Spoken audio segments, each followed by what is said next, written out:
Assalamualaikum, salam sejahtera. Belajar bersama Cikgu Wan Izati di dalam subjek Bahasa Melayu tahun 1. Okey, baiklah. Untuk hari ini tajuk cita-cita saya, kemahiran menulis, iaitu apa yang kamu perlu lakukan pada hari ini, apa yang kamu belajar pada hari ini, mengedit teks dengan tanda baca yang betul. Maknanya ada teks diberi, lepas tu kamu kena kenal pasti tanda baca, lepas tu edit semula teks tersebut. Okey? Baiklah.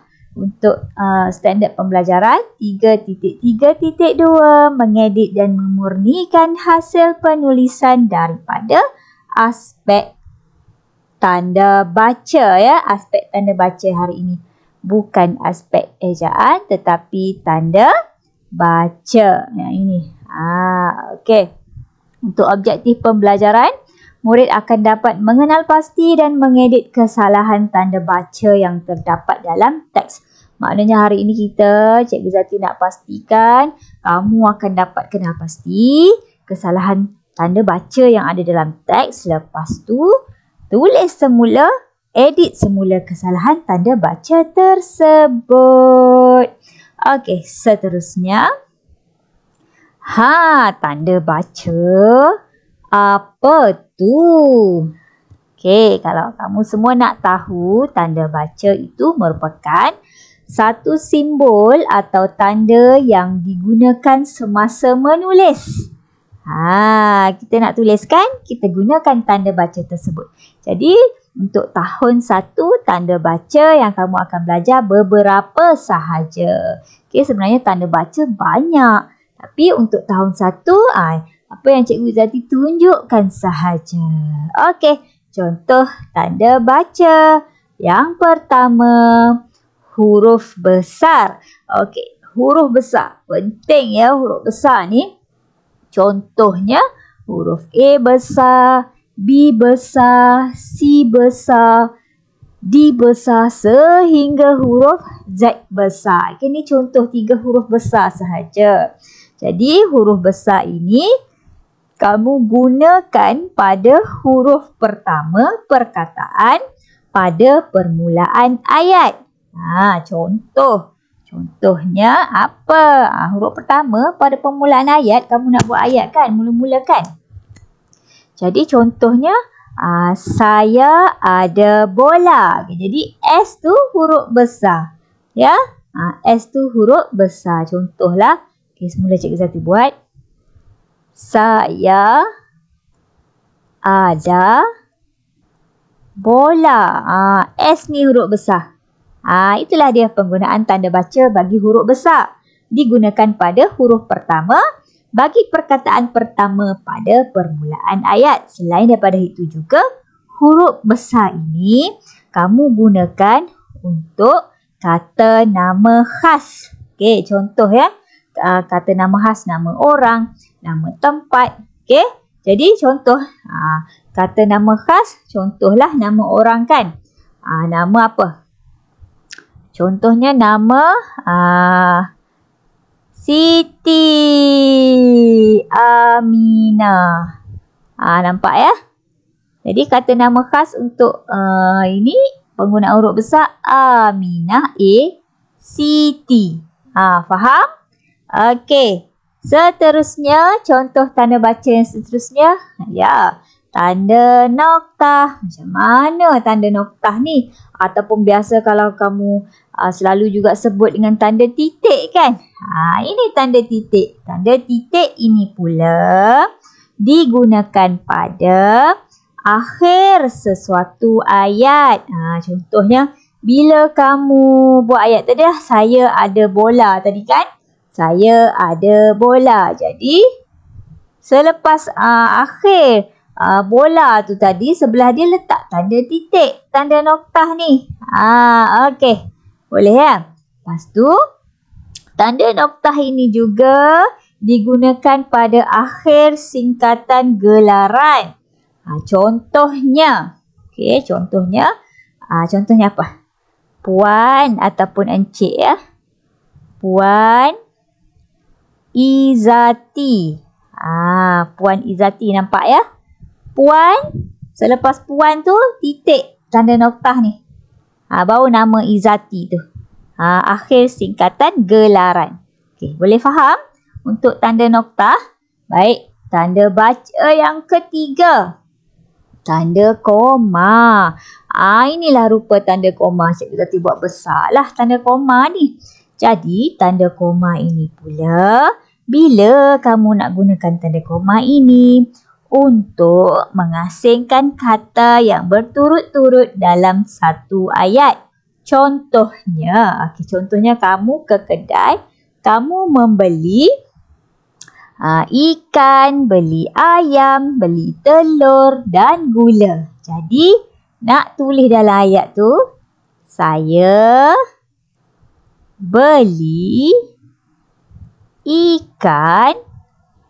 Maknanya banyak benda, banyak kata yang berturut-turut, banyak perkara yang kamu beli. Jadi kamu beli ikan kan, ayam. Antara ikan, ayam tadi letaklah tanda koma. Lepas tu satu lagi kamu beli apa tadi? Gula kan. Untuk yang terakhir tak perlu koma dah. Kamu hanya letakkan kata dan saja. Dan gula. Boleh faham? Tu penggunaan tanda koma. Selain itu juga, tanda koma juga digunakan selepas kata seru dalam sesuatu ayat. Contoh kata seru. Wah. Tanda koma kan? Wah. Tingginya kamu. Tingginya kamu. Semasa penggunaan tanda baca kata seru, tanda seru dalam ayat itu ada juga tanda koma. Okey, boleh. Okey, seterusnya. Ada lagi tak contoh tanda baca? Ada. Jom tengok sebelah. Ada berapa lagi tanda baca yang kamu perlu belajar dalam tahun 1? Okey, ada berapa lagi ya? Okey, seterusnya tanda baca untuk tanda tanya. Okey, tanda tanya, simbol tanda tanya macam mana? Ni macam ni. Telinga, lepas tu di bawah dia ada tanda subang. Macam tu lah. Ni tanda tanya. Jadi, tanda tanya pula digunakan pada akhir ayat tanya. Pada akhir ayat tanya, okey, macam mana ayat tanya? Contoh ya. Siapa nama awak?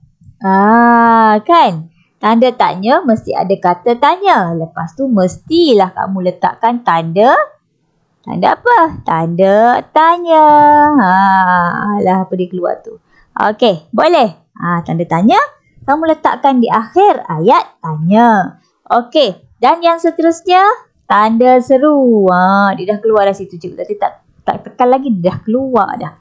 Tanda seru pula. Okey, ini tanda seru. Ingat ya, tanda seru. Ni semua dah belajar.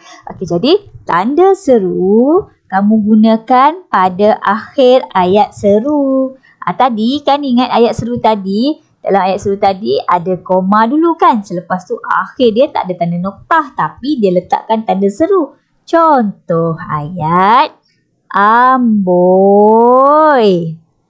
Koma kan? Amboi, koma. Cantiknya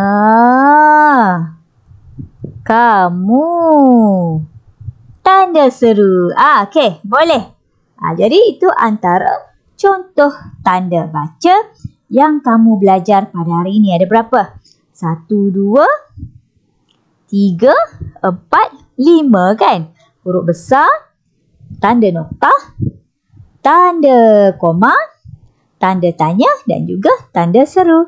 Ingat ya, ada 5 tanda baca yang kamu belajar di dalam tahun 1. Okey, seterusnya. Inilah paparan buku teks halaman 145. Tajuknya cita-cita saya tadilah. Okey, diberi petikan di situ. Yang mana petikan yang diberi itu Tak betul. Jadi, kamu kena kenal pasti terlebih dahulu kesalahan tanda baca. Lepas tu, kita sama-sama edit tanda baca yang betul. Ya. Okey, baiklah. Baca dululah kan. Cita-cita saya hendak menjadi peniaga yang berjaya. Saya akan menjual pelbagai jenis basikal, bak, alat ganti basikal dan membaiki basikal yang rosak. Ini penggunaan tanda koma. Okey, kata yang berturut-turut. Okey, yang mana hitam ni dia tak ada kesalahan tanda baca. Yang biru ni ada kesalahan tanda baca. Perhatikan betul-betul. Kita baca dulu. Saya akan menjual basikal dengan harga yang murah. Dengan cara ini, orang ramai dapat memiliki basikal. Mereka dapat bersenam, beriadah. Nampak? Nampak mana kesalahan tanda baca? Dan mengamalkan gaya hidup sihat. Kata ibu, saya mesti pandai jika mahu berjaya. Titik. Lepas titik kena huruf besar kan? Tapi oleh itu, saya akan belajar dengan bersungguh-sungguh untuk mencapai cita-cita saya. Mana kesalahan tanda bacanya ni kan? Akhir ayat kena buat apa kan? Jom kita tengok seterusnya. Okey, yang warna hitam ni, dia tak ada kesalahan tanda baca. Jadi kita tak perlu ni lah. Kita dah baca tadi kan. Okey, yang kedua. Perenggan yang kedua. Tengok perhatikan betul-betul. Saya akan menjual basikal dengan harga yang murah. Dengan cara ini, orang ramai dapat memiliki basikal. Titik kan? Mana? Kesalahan tanda baca? Ya, di sini. Selepas titik, permulaan ayat mesti buat huruf besar. Tapi dia buat huruf kecil lah. Salah dah di situ. Mereka dapat bersenam. Yang ni perkataan yang berturut-turut kan? Kata yang berturut-turut. Pilihan banyak. Jadi kena letakkan tanda koma. Bersenam, beriadah dan mengamalkan gaya hidup sihat. Okey, ada dua di situ kesalahan. Okey, seterusnya kita tengok perenggan yang ketiga. Selepas titik kan? Titik, perenggan yang baharu mesti letak huruf besar. Mesti tulis huruf besar. Tapi yang ini huruf besar ke tidak? Tak, dia tak buat huruf besar. Jadi sepatutnya kamu kena tulis dengan huruf besar K tu. Kata ibu, saya mesti pandai jika mahu berjaya. Titik. Nampak? Selepas titik dia buat huruf kecil. Salah lagi. Sepatutnya huruf besar. Okey, buat huruf besar O. Oleh itu, saya akan belajar dengan bersungguh-sungguh untuk mencapai cita-cita saya. Ada salah tak? Ada. Bila akhir sahaja ayat, letak tanda noktah. Okey? Boleh. Jadi ada berapa kesalahan? 1, 2, 3, 4, 5 kesalahan. Okey, jadi sekarang kita nak mengeditlah kesalahan tanda baca tadi. Jadi yang ini macam seperti yang saya cakap tadi. Yang warna hitam ni tak ada kesalahan tanda baca. Okey, untuk perenggan yang kedua. M huruf besar. Selepas titik, lepas tu nak buat ayat baru, permulaan perkataan M huruf besar. Dapat bersenam. Dia ada banyak kata yang berturut-turut, banyak pilihan, mesti kan letakkan tanda koma. Okey. Lepas tu, okey, tadi K huruf besar kan? Permulaan ayat, permulaan cerita mesti tulis huruf besar dulu. Lepas tu ini pun sama, huruf besar. Dan juga mencapai cita-cita saya, tanda noktah. Okey, senang sangat. Senang kan? Sangat senang. Okey, seterusnya kita nak berbincang sama-sama. Latihan modul aktiviti halaman 73, buku aktiviti jilid 2. Okey, tulis hari dan juga tarikh terlebih dahulu. Okey, baca dan faham dan edit. Baca, fahami dan edit. Okey, untuk yang pertama. Teks yang pertama, yang kedua dan yang ketiga. Kita pergi kepada yang pertama terlebih dahulu. Okey, yang pertama. Pakcik Ramlan membuka kedai runcit, titik. Dia dibantu oleh isteri, adik dan anaknya. Nampak ini ada banyak orang. Kata yang berturut-turut. Bila kata yang berturut-turut, kita letak tanda koma. Mereka, okey, titik. Lepas ni titik. Titik kan? Bila selepas titik, kena buat apa? Pandai huruf besar. M huruf besar. Okey, kita buat M huruf besar. Mereka bersama-sama memajukan kedai itu. Habis dah ayat kan? Kenapa tak letak tanda titik, tanda noktah? Salah di situ. Tanda noktah tak ada. Jadi, jom kita edit teks ini dengan tanda baca yang betul. Pak. Okey, Pakcik Ramlan membuka kedai runcit. Dia dibantu oleh isteri, adik dan anaknya. Mereka bersama-sama memajukan kedai itu. Okey, jelas ya? Baik, kita pergi kepada yang kedua pula. Yang kedua yang mana? Yang ini yang kedua. Okey, kita bawa dia ke situ. Okey, sekarang kita baca dulu. Pada mulanya, kedai Pakcik Ramlan kecil sahaja. Pakcik Ramlan kuat bekerja. Ada tak kesalahan tanda baca dekat situ? Okey. Pada mulanya kecil sahaja. Ada tak? Tak ada. Mesti yang sahaja, lepas sahaja tu letakkan tanda noktah, tanda titik kat situ. Pakcik Ramlan kuat bekerja. Okey, titik.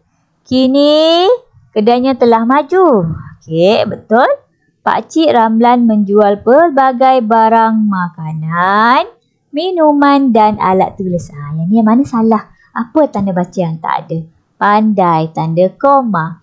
Makanan, minuman dan alat tulis. Jadi, jom kita edit kesalahan tanda baca di sini. Okey, nampak ya? Yang warna merah tu, kita dah edit dia. Nanti dalam buku tulis kamu nanti, jangan lupa letakkan tanda noktah dan juga tanda koma pada tempat yang betul. Okey, seterusnya yang ketiga. Yang mana yang ketiga? Ini yang ketiga, Mimi dan Hardip. Okey, Mimi, Hardip dan Jawing suka membeli di kedai Pakcik Ramlan. Ada banyak kesalahan tanda baca di sini. Mimi, Hardip dan Jawing, 3 orang kan? Bila 3 orang berturut-turut banyak pilihan, banyak orang, letak tanda noktah. Okay, lepas tu, nama orang ni kata nama khas kan? H ni huruf besar. Dan Jawing suka membeli di kedai Pakcik Ramlan. R ni dia berhuruf kecil kan? R huruf besar. Kedainya bersih dan barang-barangnya bermutu. Selepas titik, K huruf besar. Dan pengakhiran ayat tanda noktah. Jadi, inilah dia. Kita edit kesalahan tanda baca dan sekarang ini merupakan teks yang betul dengan tanda baca yang betul. Mimi, Hardip dan Jawing suka membeli di kedai Pakcik Ramlan. Kedainya bersih dan barang-barangnya bermutu. Boleh. Bagus. Okey, seterusnya. Jom kita nyanyi lagu ni. Lagu ni merupakan lagu ciptaan Cikgu Ida. Kalau kamu kenal lah, Cikgu Ida ni merupakan cikgu bahasa Melayu lah yang cukup berbakat. Okey, jadi cikgu ambil lagunya, cikgu nyanyikan lah. Okey, menggunakan irama lagu kanak-kanak. Okey, jom kita baca. Kita nyanyi bersama-sama lagu tanda baca. Okey, 1, 2, 3. Mula-mula ayat tulis huruf besar. Apabila akhir ayat letak tanda noktah. Lepas tanda noktah tulis huruf besar. jumpa nama khas juga huruf besar. Tulis ayat tanya, letak tanda tanya. Tulis ayat seru, letak tanda seru. Apabila banyak kata, letak tanda koma. Ayuh kawan-kawan, jangan kita lupa. Okey, boleh ya? Nak nyanyi lagi sekali, kamu nyanyi nanti di rumah. Jadi dengan lagu ini, Cikgu Zati harap kamu dapat mengingati bagaimana ataupun bila kamu nak gunakan tanda baca. Okey? Okey, seterusnya. Apa seterusnya ni? Tahniah, anda murid yang rajin. Jadi, jangan lupa siapkan tugasan yang diberi dan hantar kepada cikgu kamu. Okey, seterusnya apa pula ya? Jika ada pertanyaan, kamu boleh tanya Cikgu Izati ataupun cikgu yang mengajar kamu. Terima kasih Cikgu Izati ucapkan. Selamat belajar. Semoga kekal bersemangat. Semoga kekal sihat. Assalamualaikum. Bye-bye.